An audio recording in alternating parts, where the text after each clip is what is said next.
Aqui é muito importante a gente enfatizar, eu coloquei o termo auditoria do lado, que nós vamos desmistificar um problema que tem nessa resolução.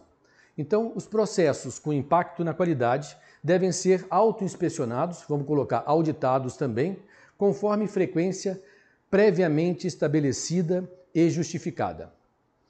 Quando nós falamos em frequência, muita gente me pergunta: César, eu faço a minha auditoria uma vez por ano, 2 vezes por ano, 3 vezes por ano. Como é que eu defino essa frequência e como é que eu justifico essa frequência? Bom, para a gente definir essa frequência de forma madura e de forma simples e não burocrática, de uma forma enxuta, eu coloquei aqui um lembrete para nós. Então, quando nós implantamos um processo de auditoria, normalmente nós temos algumas auditorias e caracterizando auditorias como uma auditoria integral, uma auditoria parcial e uma auditoria de acompanhamento. Quando nós falamos de uma auditoria integral, entende-se que o nosso grupo de auditores vai auditar integralmente todos os requisitos relativos à RDC 430. Quando nós falamos de uma auditoria parcial, muitas vezes após uma auditoria integral, nós temos alguns requisitos, algumas áreas que são mais deficientes, alguns processos que ainda não estão devidamente lubrificados e ainda apresentam um grande número de falhas. Para isso, nós adotamos as auditorias parciais.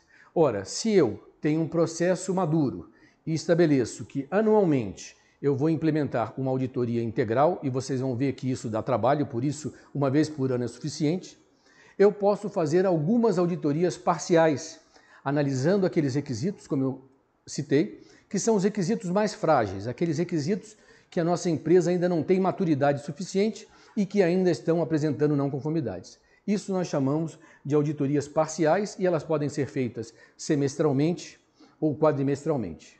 Mas o mais importante é entendermos o conceito do que é uma auditoria de acompanhamento.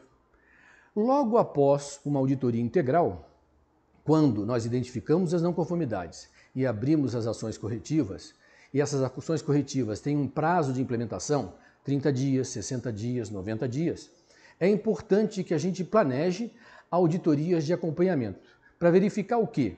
Verificar se essas nossas ações corretivas ou preventivas estão sendo implementadas dentro do prazo, se já foram implementadas e avaliar a sua eficácia, que é um outro requisito que a norma estabelece de forma clara. César, mas o que trata avaliar a eficácia de uma ação corretiva?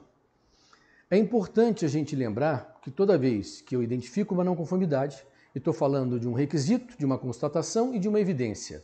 Muitas vezes o pessoal, para registrar uma não conformidade, escreve uma carta enorme para relatar isso. De forma simples, uma não conformidade ela deve ser relatada como requisito, constatação e evidência. Então, o requisito da norma estabelece que eu tenho que ter o controle de temperatura em todas as minhas áreas de armazenagem. Eu vou estar auditando esse processo e vou identificar que, em alguns casos, controles de temperatura não são executados. Evidência, a área 5 e a área 7 não têm termômetros ou termohigrômetros para controle de temperatura. Então, relatar uma não conformidade, nós temos de desmistificar isso, é simplesmente anotar o requisito, o que a norma pede, a constatação, aquilo que nós, auditores ou inspetores, estamos verificando, e a evidência. A evidência, no nosso caso, é a área 2, 3 e 5, que não contam com controle de temperatura. O requisito estabelece que todos os meus equipamentos devem ter um programa de manutenção preventiva. Nós estamos avaliando esse requisito. Em alguns casos, nós constatamos que o plano de manutenção preventiva esqueceu de incluir 2 câmaras frias, uma geladeira, um sistema de ar-condicionado. Como nós vamos relatar essa não conformidade? Requisito: a norma estabelece que eu devo ter um programa de manutenção preventiva para os meus equipamentos. Constatação: em alguns casos, equipamentos não foram incluídos no meu plano de manutenção. Evidência: plano de manutenção, número tal. Então, é importante que a gente diga, com relação à frequência, que normalmente as autoinspeções podem ser trimestrais, e nós vamos falar por que trimestrais. Porque essa ferramenta é uma ferramenta de uso intrínseco do setor.